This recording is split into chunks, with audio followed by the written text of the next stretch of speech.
This is Subjectively Correct Sports, the only live streaming YouTube video show thing. Podcast. Where you get two guys, David and Anthony, talking about sports and an assortment of other things that we feel like talking about at the time.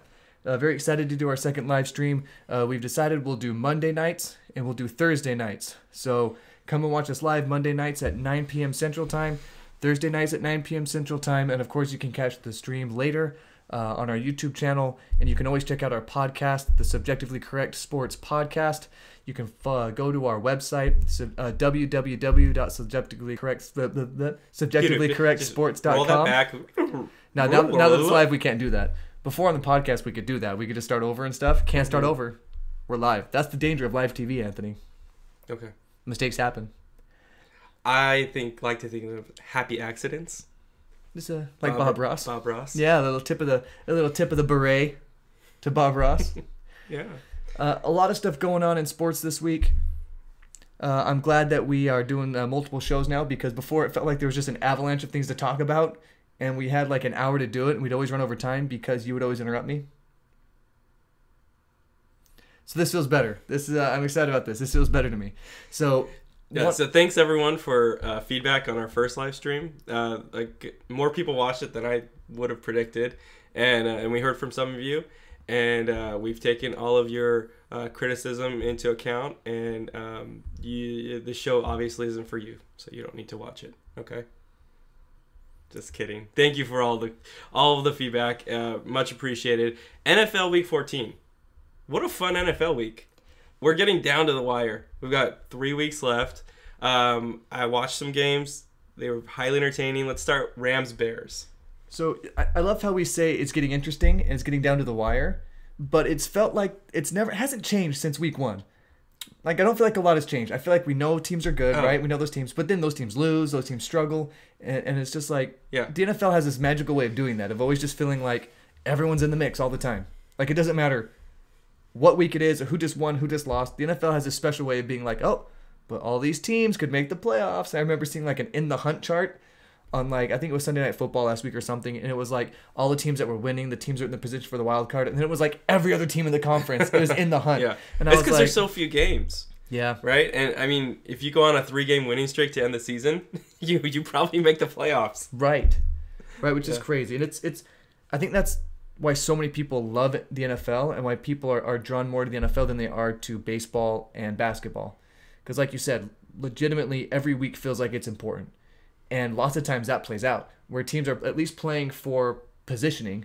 Teams are at least playing for home field advantage or something when it's week 16, week 17, you know what I mean? So I think the NFL has... I've been able to get into it more these last couple of years and be focused on a little bit more and pay attention to a little more. And I'm glad I have, because it's been super exciting and super fun. In fact, let me just pull up my notes here. I want to start by talking about the game that I think a lot of people will be talking about, which is Trubisky, Goff, Rams, Bears. It was a little bit of a slog. Wasn't the high-flying, fun Rams offense that we're used to seeing, mostly because the Bears' defense is so dominant. Yeah. Their front seven gets to the quarterback so fast. Khalil Mack being added to an already decent defense that gets to the quarterback has just created all sorts of problems for quarterbacks. And young quarterbacks especially are going to struggle against that type of pressure. What surprised me the most about watching Goff in this game was how bad he was at filling the pressure in the pocket. So what I mean by that is, if pressure would come straight up the middle and they did a stunt on the right side or something so that the whole pocket had kind of swung like almost like a gate opening to the left, right? Mm-hmm. Instead of like sliding to the right or shuffling to the right a little bit, he would hang where he was and kind of eat the pressure in the middle and try to hit like a hot read in the middle. Instead of maybe just shuffling a little bit to the right, not necessarily taking off and running, but just shuffle a little bit to the right so you can still so you can open up those passing lanes, so you can create those same routes that were called can still be thrown to. You just have to shift the pocket a little bit, like just kind of have to move. And he's not very good at that. He's not. Like, the pressure... Well, yeah. Well, I think the Bears are just a unique defense, right? So the hard thing about playing the Bears is they only rush 4. And those 4 are dominant pass rushers. Yeah. And so they're able to drop 7 back in coverage, right?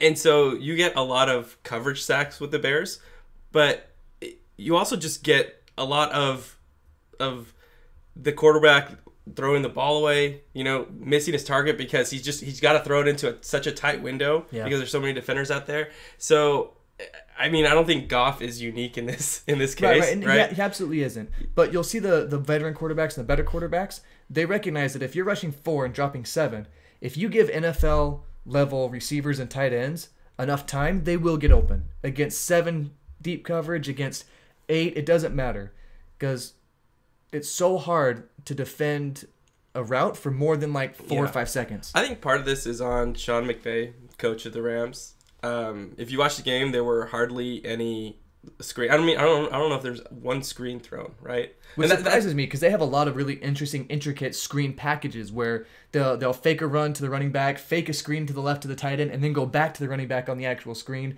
They'll actually dummy out linemen to one side, and then the other 2 will go to the other side and bring a receiver in, and that will be the screen on that side. They have a lot of interesting screen packages, but I don't know why they didn't go for it. Maybe they were worried about the speed of the Bears, and maybe because they were rushing 4, that freed up the linebackers to pursue the screens a little bit more, but I don't know why they went away from such a staple of their offense. Yeah, it could have been that. Also, the game plan was just weird. They rushed Gurley, I think it was 11 times, and he's an MVP candidate, having an awesome year. You can't rush him. I know the Bears' run defense is awesome. Their defense in general is just really good, but you have to make them respect the run, right? Here's my theory on what happened. The Rams just can't play in the cold.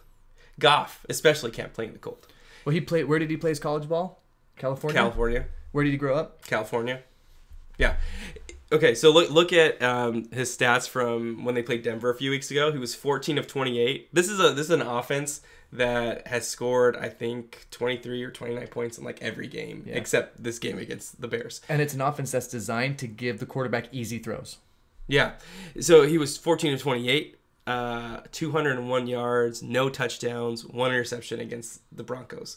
Not great, okay? This game is 20 of 44, 180 yards, no touchdowns, 4 interceptions. Yeah, 4 picks. Yeah, so no touchdowns to 5 interceptions in the 2 games he's played in the cold, right? You compare that to his season. Overall, 27 touchdowns, 11 interceptions. That's counting the 4 interceptions he threw this week, right? So I think part of it is he doesn't play well in the cold. I don't know why that is. It's harder to throw, right? That's been a thing for quarterbacks since the beginning of time. And Peyton Manning had that same stink on him, where it was like if he went outdoors in a cold stadium anywhere, especially New England, but New England, and he couldn't win in the cold weather. They always said about Peyton Manning. So the good thing for the Rams is they probably won't have to go into anywhere cold in the playoffs. Yeah. Either they're the 1 seed and they're playing at home, or they're the 2 seed and they end up having to play the Saints on the road in a dome. Right. Yeah. So I don't think this will plague them in the playoffs. But their offense hasn't looked, and Goff especially hasn't looked good over the last 3 weeks or so. Yeah. So I think it's up to McVay. I mean, he's a 3rd-year quarterback. Or maybe 4th year at this point. But he needs his coach to get him some easy looks earlier in the game. Yeah, and usually he's good at that. Another thing I noticed while watching Goff and Trubisky and Wentz as well is that when they drop back and throw right at the top of their drop, they throw great accurate passes. And what I mean by that is, say there's a 5-step drop, and the quarterback drop and the receiver's routes on that play are designed to be ready to throw right when the quarterback hits his drop. For the most part, especially with young quarterbacks, they like to do that. And so when Trubisky and Goff and Wentz have a chance to take their drop, whether it's 3 or 5 steps, and then throw right away, they seem to do really well and can throw accurate passes. But if they have to hold the ball at all past the top of their drop, if they're asked to hang on to the ball just a little bit or let a route progress a little bit after that, or if they're asked to make a second, third read, their passes, even in clean pockets, become wildly inaccurate. And I think that might just be a comfort issue. They're still not comfortable in the NFL pocket, and so they drop back, they get to the top of their drop, and they want to get the ball out of there right away.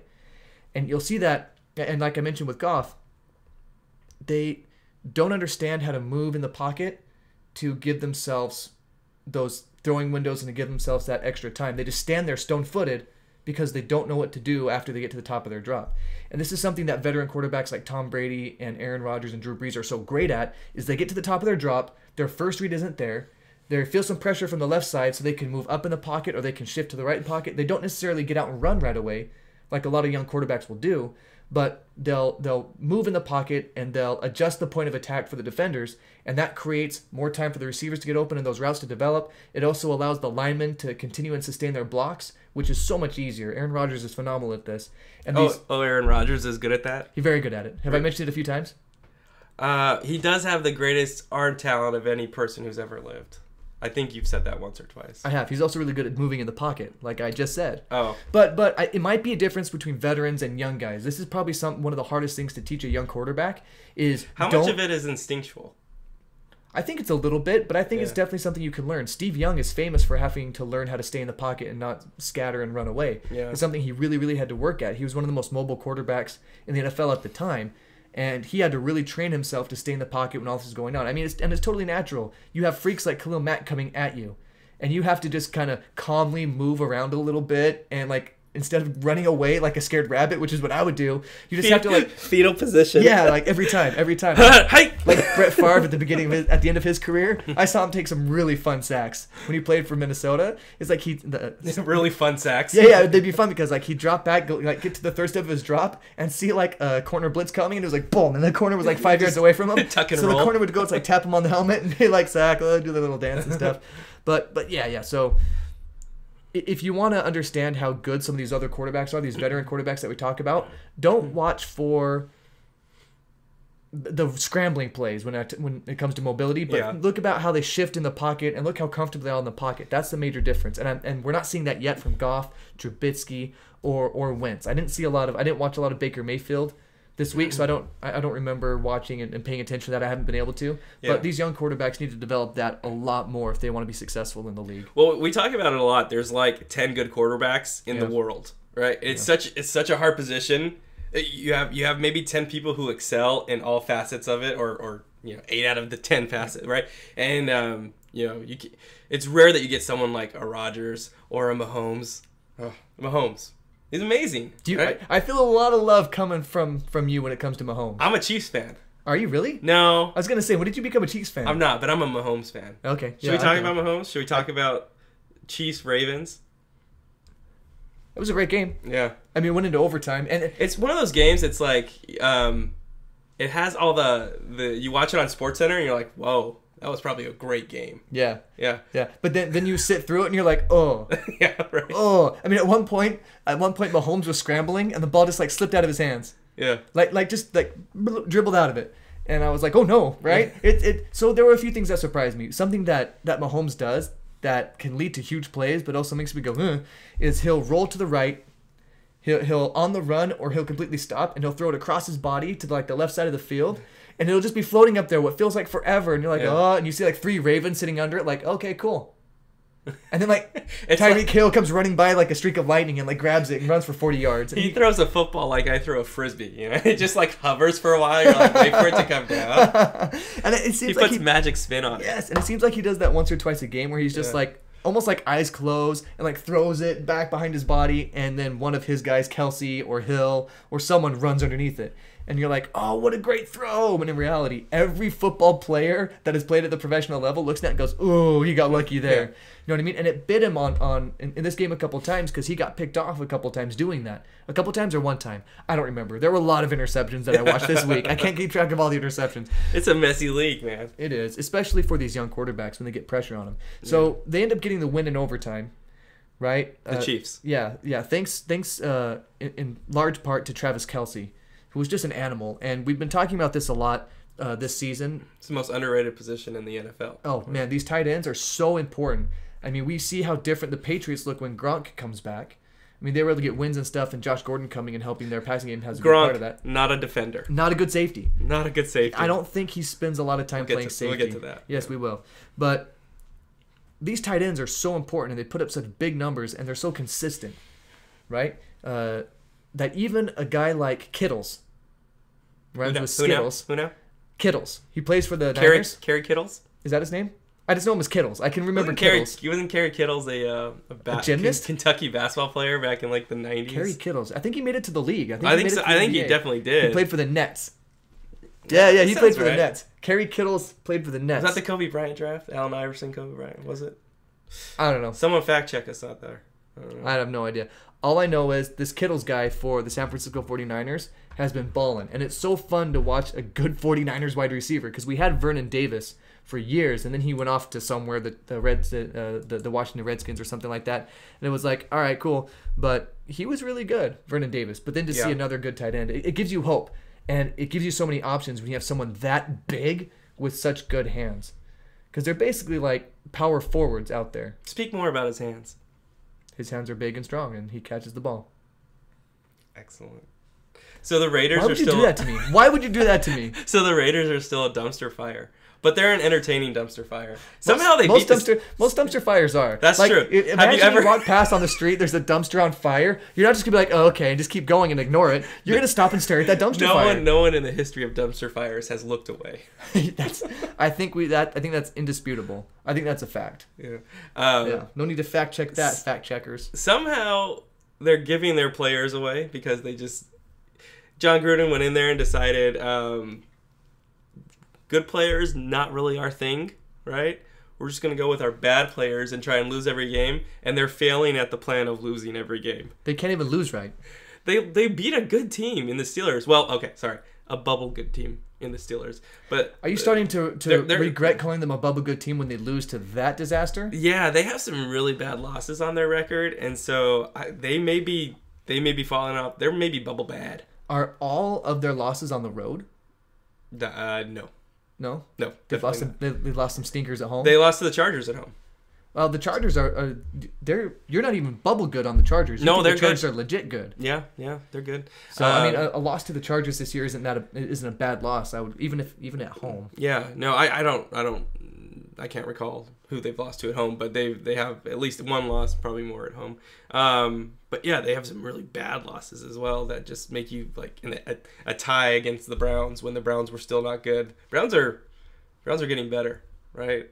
Well, they fired Hugh Jackson, and now things are starting to change a little bit. And who knows? Maybe those things would have happened if Hugh Jackson was there. We just don't know. Yeah. But it seems like firing him was like a catalyst they needed. And also, Baker Mayfield hating on Hugh Jackson may have encouraged or inspired some of his teammates to move forward. But back to the Raiders. So Reggie, what's his name? Reggie McKenzie. Reggie, he was the GM of the Raiders. Every single person in the Raiders organization that doesn't play has bad hair. It's true. That's accurate. Reggie McKenzie. What is it with the Raiders and bad hair? I think the person in the the owner has bad hair. You think it's just like a culture thing? It's a culture thing? And so it's just a screening process. Like, I can't look at this guy every day. I'm just going to be reminded of how not good my hair is. Do you think they made like a little pact and they were like, okay, look, he's our boss, he's our owner. Let's all have bad haircuts so we don't make him feel bad. Yeah. I think John Gruden restyled his hair to imitate his owner's hair. They kind of look alike. They do, yeah. It's... But so Reggie McKenzie, former now GM of the Raiders, was fired. So John Gruden has seized complete control of the Raiders. Tell you what, man, that's a lot of work, man. I mean, I gotta coach the team. I gotta teach them how to lose properly. They can't even do that right. And now I also gotta be the sole GM. Wait a minute, they're paying me $10 million. I don't care what I have to do, man. How many Spider YZ bananas can you run in a game? Enough to lose a lot. Enough to lose. Yeah. Enough to lose. Yeah. But somehow they're not losing, right? They're winning. They're failing at losing. So one other thing this NFL week, the Miami Miracle. It's probably not quite as epic as the was it the Nashville Miracle, the Tennessee Miracle? Yeah, the Music City Miracle. Music City Miracle, right? That was amazing. That had more implication, right? It was in the playoffs. Right. So was it last week? I think it was just this last week. I was trolling my classroom, like monitoring my students to see what they were doing, and I saw students on YouTube watching that game. And instead of being like, oh, stop that, you're in trouble, oh, get to work, I was like, oh, I was watching that game when it happened. Watch what's going to happen, because they hadn't seen this before, right? And I was like, he's going to get it. That's Frank Wycheck. He's going to throw it to Dyson. He's going to run out. And I was like breaking it all down as it was happening. And they thought I was so cool because I knew some football stuff. So shout out to any of you, my students that are listening. As opposed to the Music City Miracle, though, this play counted and should have counted, right? The Music City Miracle happened. No, forward pass. No. Forward pass. They didn't overturn that. They didn't, but they should have. It was fine. It was completely even and stuff like that. It was fine. forward. It was not. This is maybe the hottest take we've ever had, or the hottest debate we've ever had. No, I It was think a forward pass. I think one time we talked about movies and it got a little heated. Either way, I had Drake from the Dolphins on my fantasy team, and he scored a touchdown on that play. He was the one who ended up with the ball. So I feel like I should have got extra points because of the degree of difficulty. So you think game-winning touchdown should be worth more points in fantasy? I just think we should reassess, or the algorithm for fantasy football should take into account degree of difficulty. Okay, stop everything. That should have been an instant win. Stop everything.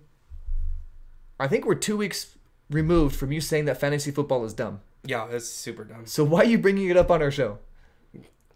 Well, because if you're going to do something, do it right. So fantasy algorithmists, figure it out, okay? I don't think there's a room of fantasy football technicians or something just typing it all out. I don't think that's the case.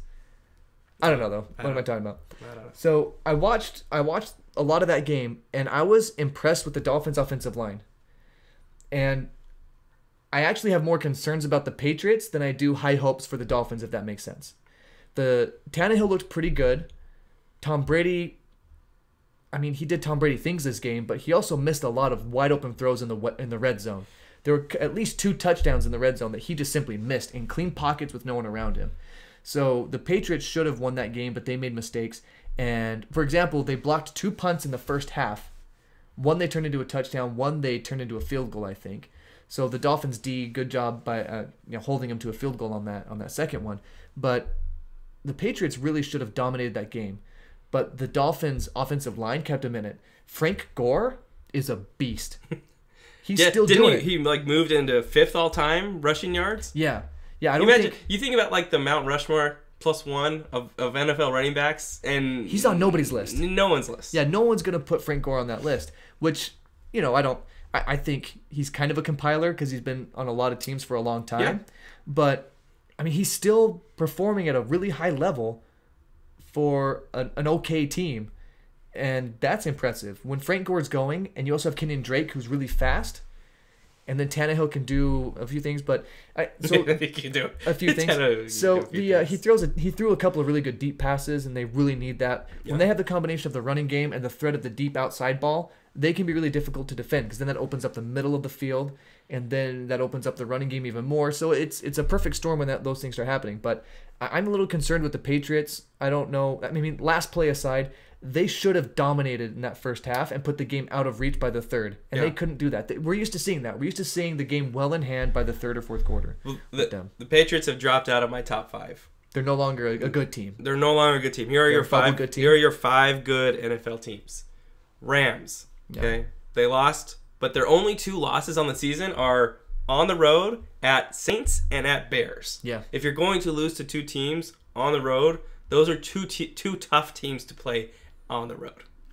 Saints are chugging along.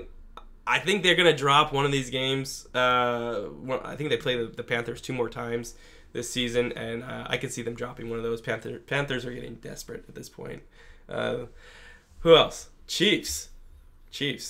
Mahomes. Yeah. Chargers. Good team. Bears. Old Phil Rivers. Old Phil Rivers getting it done every week.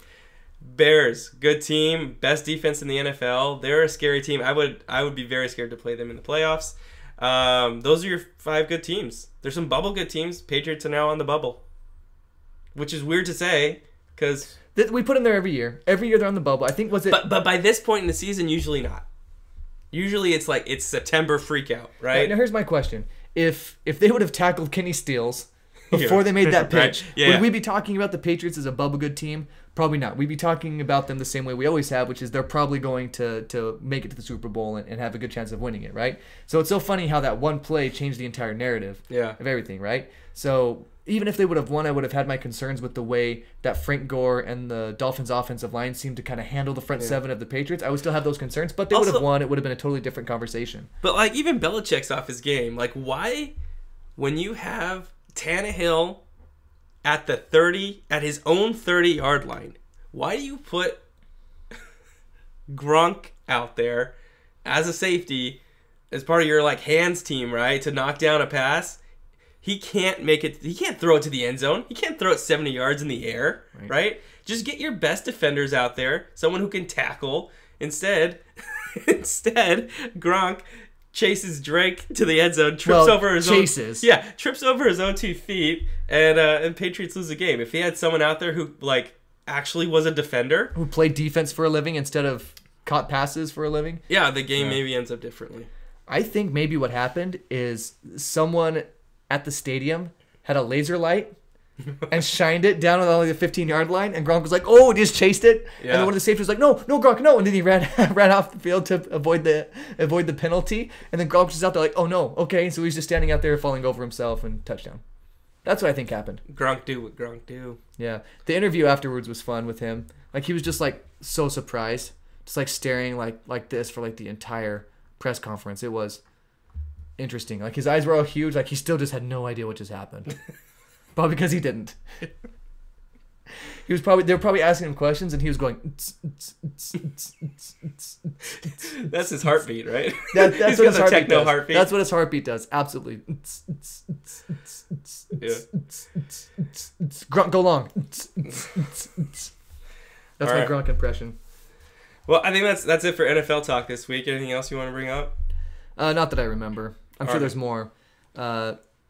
Yeah, no, I'm good. All right, well, let's dive into David's hot take minute. You ready, David? Yeah, I'm ready for the hot take minute. I'm going to put 1 minute on the clock. So I think there's been a problem with the hot take minute. I don't think it's been as hot as it needs to be. It's lukewarm. It's been mediocre. Like lukewarm minute, I think is a good way to describe it. So I'm going to try to turn up the heat a little bit and speed it up a little bit and bring back that hot take magic. Okay. Am I free to interject? Or you want this to be just about you? You know, I'm good with a little interjection, but it's called David's Hot Take Minute, not David and Anthony's Hot Take Minute. Just keep that in mind. That's fine. I don't care. You seem a little upset. Go. Whoa. Just go. You're not even going to sing? I usually don't like it, but now I feel kind of bad. Like I kind of miss it. Nope. All right, cool. So you're just going to tell me to go. Just go. So you just want me to start? Just start Hot Take Minute. No singing. No singing. Go. Okay. Christmas came early. You light up my life. You give me hot take minute. Go. So, I don't like to see movie trailers when I know I'm going to see the movie. Why is that weird? Why is it weird to want to be surprised at the movies? So what if I can't talk about the movie trailer with other people before it comes out? I'd rather talk about what I saw after it happens than talk about what I think is going to happen and then be disappointed. I've watched a lot of video of young stud quarterbacks this year. One thing that continues to surprise me is how bad they are at feeling pressure in the pocket. Mahomes making no-look passes is so cool. Other QBs have done it in the past, but when he did it, it looked extra cool. The Rams and Patriots both lost this week. A major difference is who they lost to. The Patriots lost to the Dolphins. The NFL has a special ability to make everyone feel like they can make the playoffs. Are the Raiders trading good players because they can't afford to move the team one state over and pay their players? I love watching guys try to foul LeBron when he goes up for a dunk. It's like trying to stop your older cousin when he takes it hard to the Fisher-Price hoop when you're 4 and he's 12. Luka Doncic went on an 11-0 run by himself against the Rockets to win the game. It reminded me of the time Tracy McGrady scored 13 points in 33 seconds to get a win for his team. It was so fun to watch. Doncic is the real deal. He's 19 years old. Frank Gore is old, but he keeps going. He's going to make the Pro Bowl, or at least he should. Yeah. Okay. Yeah, he should make the Pro Bowl. Okay. Frank Gore should make the Pro Bowl. So is it over? We survived. Hot take minute. Well done, David. Yeah, I don't think I disagreed with any of your hot takes, except maybe that he should make the Pro Bowl. Has he never made the Pro Bowl? No, he has before. Oh, but okay. It's just impressive that he'll make it at this age.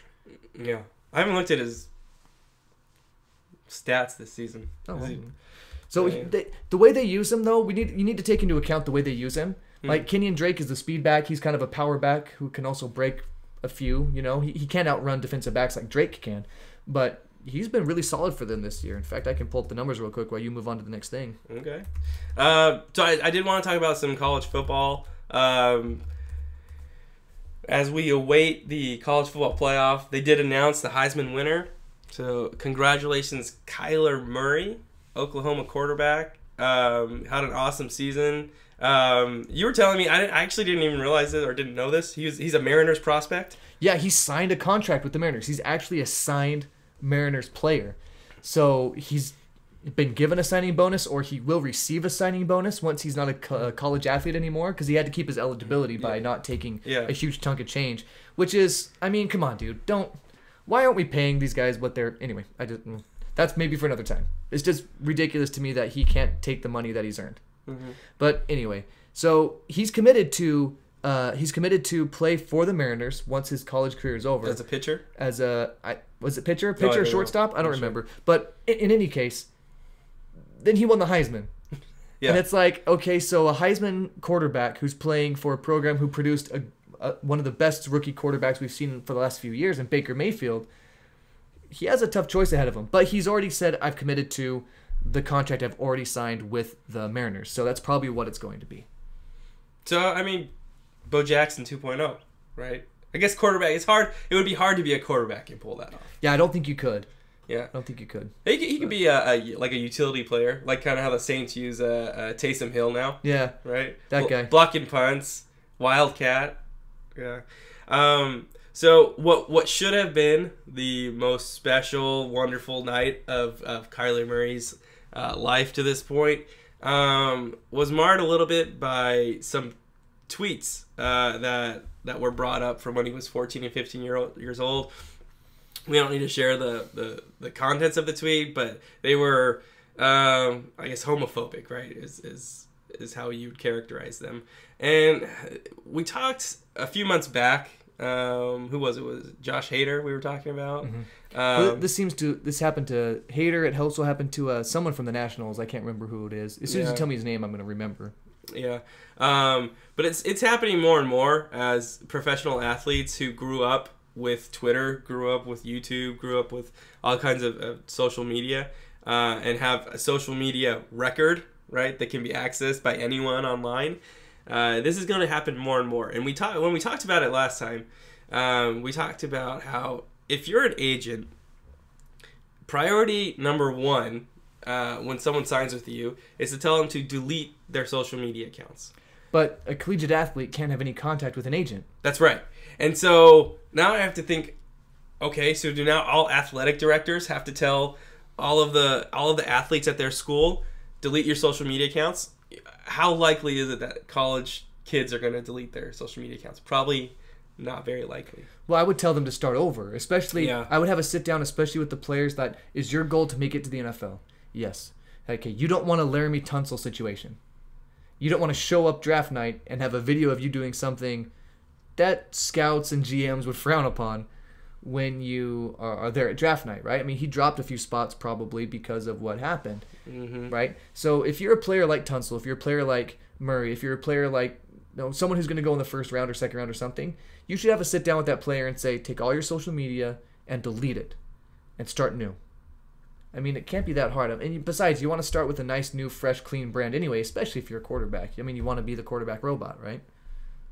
That's my quarterback robot move. Nice. That looked better. Yeah. I just think, like, okay, if someone's 14, 15, I don't know where the line is, but there's a line somewhere. And going back into a teenager's tweets, like, who has not said something they regret when they're 14, 15 years old? Yeah, and when we did it, back when we did it in private. We didn't do it. We did it to someone's face. Yeah. We joked with our friends about it, right? Yeah. And once it was said, it was gone. Yeah. There's no record of it. Only in the memories of the people we've hurt the most. What? But now it lives on forever, and so I guess parents need to do a better job. Teachers need to do kids need to be better educated. Maybe they are. I don't know. You're an educator. Does this ever come up? Yeah. In fact, we do a whole throughout the year. We do a whole media and technology awareness kind of a thing, teaching kids about safety online and things like that. And I always tell the story about a pitching prospect who almost lost a scholarship because someone hacked into their Twitter account or created a fake Twitter account with that person's picture and name and everything and started sending out very inappropriate things that almost lost his player scholarship. So in order to protect that player and his scholarship when he was in high school, they had to press charges against the kid that did this. And this kid got in huge trouble, and luckily this baseball player was able to go on and still get a scholarship because he was proven to have been been wronged, but anyway, so we talk about those types of things all the time, but it's just for some reason that I don't quite understand is kids these days seem to have such a hard time not getting their opinions out there. They have a hard time not saying what's on their mind. It's almost like their life is a YouTube comment section. Yeah. It really is. And I've told my students that before. I'll say, this is not YouTube comment section. I don't need to hear your opinion on everything that is said or done in class all the time. And I just don't know what it is about. I sound like an old man yelling at clouds right now. But I just don't understand this need to get your thoughts and opinions out there all the time for everyone to see. You know what I mean? And it's something that, like you said, they need to be educated about at a young age. These things last forever. Even if you delete a post or something like that, we see it with celebrity posts and tweets all the time. They say something that they regret and they delete it. Everyone's going to screen cap that as soon as they see it because they know what's going to happen. So even if you think it's just going to be there and gone, it's on the internet forever. And there are ways to save those things. So I wish these players had better education, better support systems around them to tell them things like that. But at the same time, I think a little bit of it is also common sense. Also, let's just stop looking in people's Twitter history. Let's just stop doing it. Yeah. You know, unless you're being vetted for public office, who cares? I don't know. And I feel like if you want to find dirt on anybody, you can, especially in such a open society that we have now, where what I ate for dinner is all over my Instagram. Not on mine personally. I just use that as an example. I'm not a foodie. Well, David, let's wrap up the show with some lighthearted talk on NBA. Okay. Yeah. Sports Illustrated and I are beefing. Okay. They don't know about it yet. This is a one-way beef. It's a one-way beef. At this point. It's okay. So do you know who they named the Sportsman of the Year? Okay, let's see. If I were to name a Sportsman of the Year, I don't know. I'd probably like LeBron. He seems like an obvious candidate all the time. Right. Maybe like Mike Trout. I know he does a lot for charity. Yeah. I don't know who won. You really want to know? I guess. You'll be disappointed. If we want to move this segment forward, I do want to know. Oh, we do? Yeah. Okay, we want to keep it going? Sure. It's the Golden State Warriors. The Sportsman of the Year is well, the Sports Person of the Year.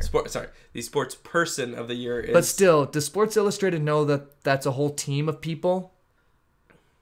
Why are we calling them the Sport Person of the Year when it's very clear and obvious that the Golden State Warriors are a group of people working together, not a single individual?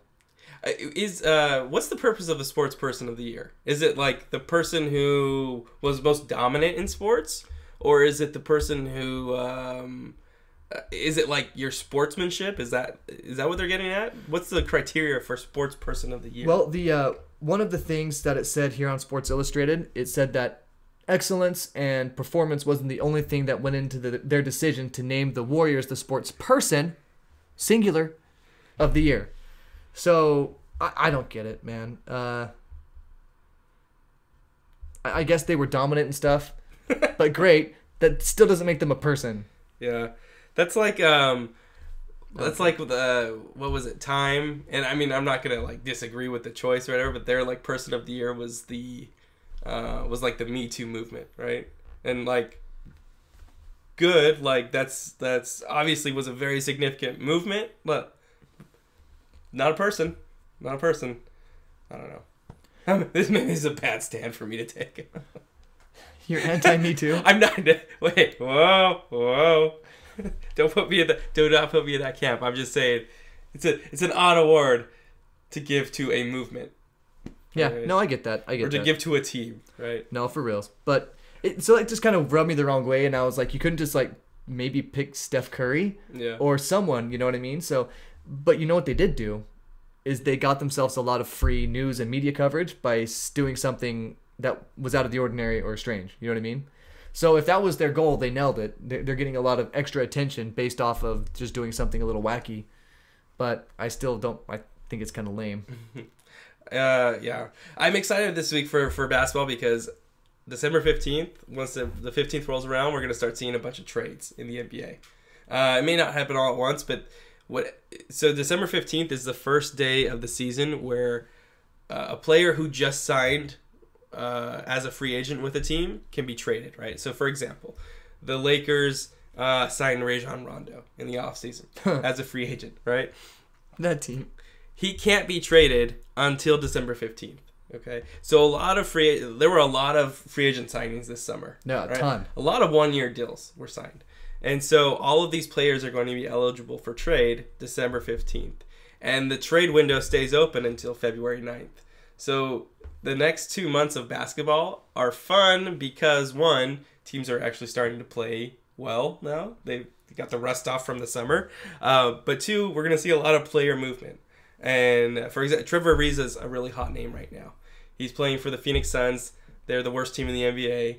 They have no chance of doing anything this season. They have no chance of making the playoffs. And he's on a 1-year deal. And they're looking to rebuild.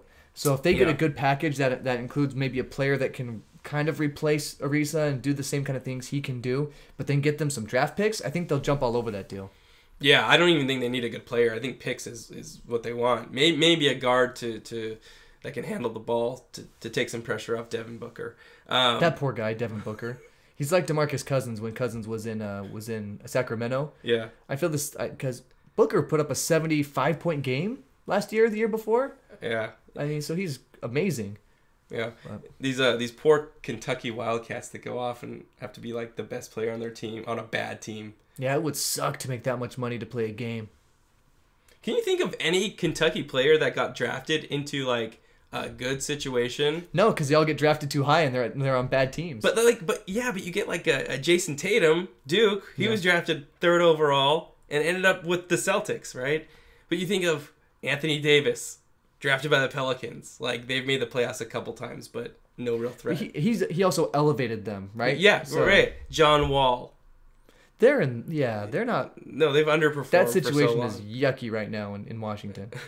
DeMarcus Cousins, Devin Booker, a host of other Kentucky players. Like, who's the most successful Kentucky player?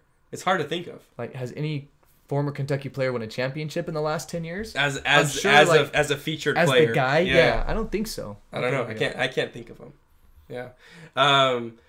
So look forward to these trades coming up. See if Trevor Ariza goes anywhere. I don't think Anthony Davis is going to move. He's one of the names that gets floated around. I think next year's the year he gets traded if he indicates to the Pelicans that he's not looking to re-sign long term. Right. And what an interesting power dynamic we've seen in the NBA and how that's shifted from like the teams owning all of the power in that situation to now the players can say, I'm going to be a free agent and I don't want to sign with you.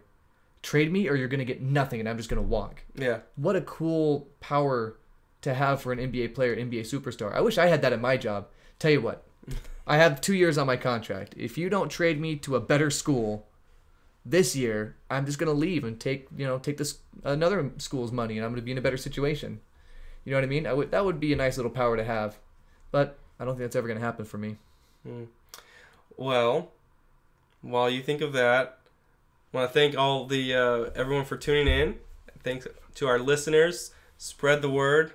We're going to keep doing this. We're going to try to get better at this live thing. Yeah, so we're going to record every Monday night and every Thursday night at 9 p.m. Central Time. So we appreciate those watching live. If you missed our live stream on YouTube, you can catch the show on our channel. And, of course, you can catch the podcast, like always, the Subjectively Correct Sports Podcast. It should be available tonight, Monday night, or tomorrow morning. Yeah.